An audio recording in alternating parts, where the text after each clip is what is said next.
Assalamualaikum warahmatullahi wabarakatuh. Jadi di sini saya akan mempresentasikan hasil pengujian aplikasi Maren untuk mata kuliah UKPL. Sebelumnya perkenalkan nama saya Noval Rahmadi. Selanjutnya whitebox. Saya di sini melakukan tiga testing. Yang pertama whitebox testing, black box testing, dan stress testing. Yang pertama whitebox testing. Jadi metode pengujian whitebox dilakukan untuk mengevaluasi jalur logika program pada aplikasi Maren.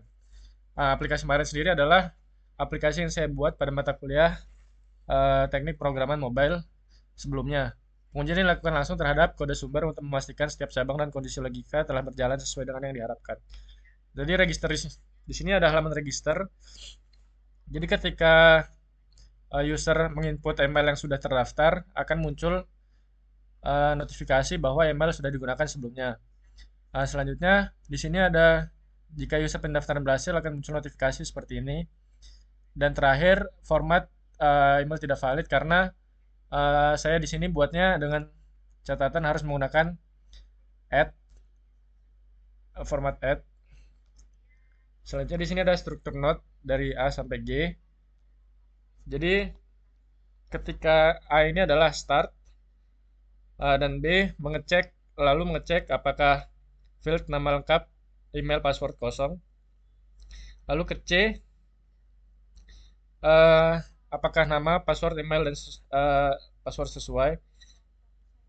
Ketika tidak sesuai, maka akan muncul format notifikasi format email tidak sesuai. Nah, ketika tidak sesuai ada juga ke E, yaitu berupa email sudah digunakan. Jadi ketika false di sini akan dibalikan ke A lagi. Selanjutnya jika true, maka akan muncul notifikasi pendaftaran berhasil. Nah, selanjutnya jika sudah berhasil akan diarahkan ke login page. Nah, ini login page tampilannya kurang lebih seperti ini. User masukkan email dan password. Jika password salah, maka akan ada notifikasi password salah. Dan jika user menginput email dan password asal, akan muncul user tidak ditemukan karena tidak ada di database saya. Ini struktur node-nya ada A sampai F. Path independennya ada seperti ini. Kurang lebih seperti ini. Jadi ketika A ini kondisi awal, B lanjut ke B, apakah field email password kosong. Selanjutnya user selanjutnya apakah email dan password sesuai. Nah, jika tidak sesuai, maka akan memunculkan pesan user tidak ditemukan atau password salah di bagian E. Nah, selanjutnya jika benar, maka akan diarahkan ke halaman homepage. Nah, ini ada halaman produk. Kurang lebih seperti ini halamannya. Ini ada halaman pemesanan. Ini selanjutnya ada untuk konfirmasi pemesanan. Nah, ini struktur note-nya dari halaman pemesanan. Ini ada sampai H, dari A sampai H. Ini path independennya. Kurang lebih seperti ini. Nah, ini bagian ulasan. Jadi setelah user menyelesaikan pemesanan, di sini ada tampilan untuk memberikan ulasan sebagai user untuk produk-produknya. Nah, struktur note dari ulasan ini ada kurang lebih seperti ini, A sampai E. Ini path independen dari ulasan tadi. Nah, terakhir ini ada jumlah struktur note yang ada pada yang sudah saya tes dari A sampai X kurang lebih 24. Ini note A lengkapnya ada di sini. Flow graph aplikasi yang tadi saya tes ini kurang lebih seperti ini. Flow graph dari semua hal yang sudah saya lakukan tadi, jelaskan tadi. Ini ada cyclomatic complexity. Jadi rentang nilai C di sini umumnya dikategorikan sebagai berikut. Jadi A1 sampai 10. Berarti kode terstruktur dengan baik, relatif mudah diuji dan dipelihara. Di sini 11-20 kode cukup kompleks, pengujian dan pemeliharaan mulai menantang. 21-50 kode sangat kompleks, sulit diuji dan dipelihara, resiko kesalahan tinggi. Kalau lebih dari 50 itu kode sangat rumit, hampir tidak dapat diuji, biaya pengembangan dan pemeliharaan sangat tinggi. Nah, hasil yang saya dari aplikasi saya tersebut yang saya uji, notnya tadi ada berjumlah 24, kurang lebih H-nya ada 33, predicate notnya ada 9. Jadi rumusnya adalah menentukan VG-nya kurang N plus 2. Jadi 33 kurang 24 plus 2 sama dengan 11. Jadi didapatkan dari aplikasi yang sudah saya tes, nilai cyclomatic complexity-nya adalah 11. Ini berarti tingkat kompleksitas dari sistem login menurut flow graph yang dibuat adalah cukup kompleks, pengujian dan pemeliharaan mulai menantang. Selanjutnya ada black box testing. Saya melakukan uji black box testing. Jadi pengujian ini dilakukan berdasarkan input dan output dari fungsionalitas sistem. Teknik equivalence partitioning digunakan untuk menguji apakah sistem memberikan respon yang benar terhadap berbagai kondisi input. Ini black box testing yang saya uji ada kurang lebih ada 25 testing.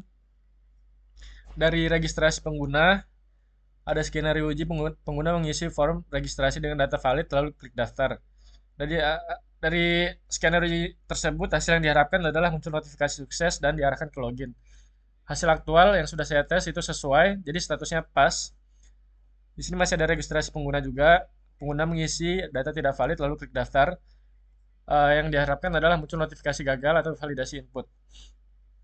Hasil aktualnya sesuai dan statusnya pas. Di sini ada login, pengguna login dengan email dan password valid, masuk ke halaman utama atau dashboard. Itu hasil aktualnya sudah sesuai dan pas. Di sini lanjut ke login yang keempat, pengguna login dengan kredensial salah. Hasil yang diharapkan adalah muncul notifikasi gagal login, hasil aktualnya adalah sesuai atau pas. Selanjutnya fitur yang diuji ada home atau dashboard. Pengguna membuka halaman utama. Hasil yang diharapkan, menu dan ringkasan fitur tampil normal, hasil aktual sesuai, dan seterusnya pas.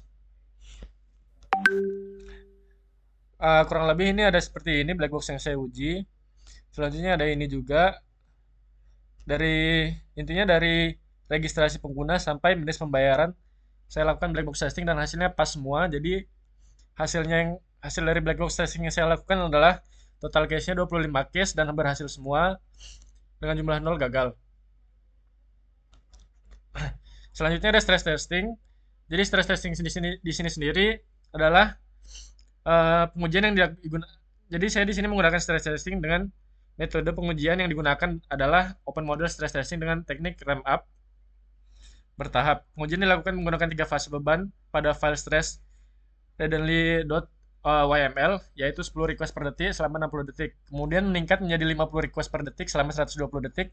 Dan terakhir 200 request atau detik selama 120 detik. Peningkatan beban dilakukan secara bertahap untuk mengetahui batas kemampuan sistem serta mengidentifikasi kapan performa mulai menurun atau terjadi kegagalan pada server.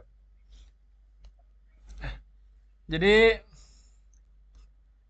ini hasil stress testing yang saya lakukan. Ini. Jadi total percobaan request ada 64.678. Respon yang diterima 51.117.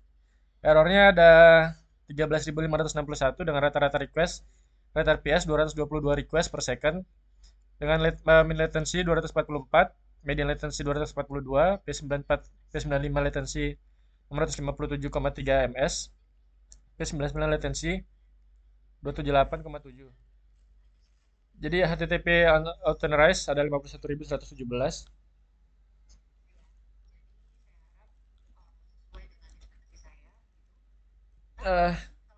HTTP 5x error 0, virtual user created ada 30.600, virtual user complete 17.000, virtual user fail 13.561, presentasi response itu 79%, persentase socket timeout 21%. Jadi penyebab utama tingginya angka error ada 401 auto neras di sini sebanyak 21%.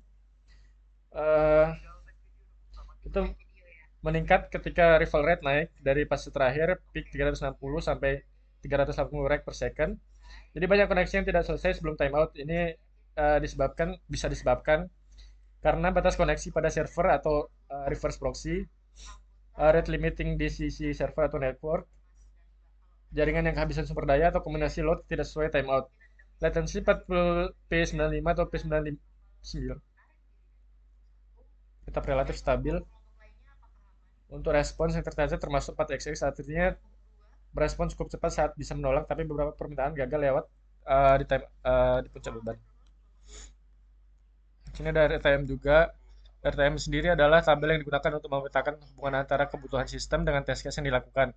Jadi RTM membantu memastikan setiap fitur pada aplikasi telah diuji dan tervalidasi dengan baik melalui proses pengujian black box, white box maupun stress testing. Ini ada tabel dari stress testing, dari RTM. Ini ada defect management log.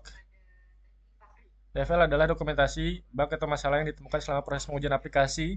DFL digunakan untuk mencatat tingkat kerusakan, prioritas perbaikan, status penanganan, serta langkah reproduksi dari setiap defect yang ditemukan.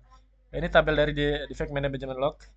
Jadi kurang lebih presentasi dari pengujian aplikasi Maren terhadap aplikasi Maren yang sudah saya buat sebelumnya di mobile. Kurang lebihnya mohon maaf. Wassalamualaikum warahmatullahi wabarakatuh.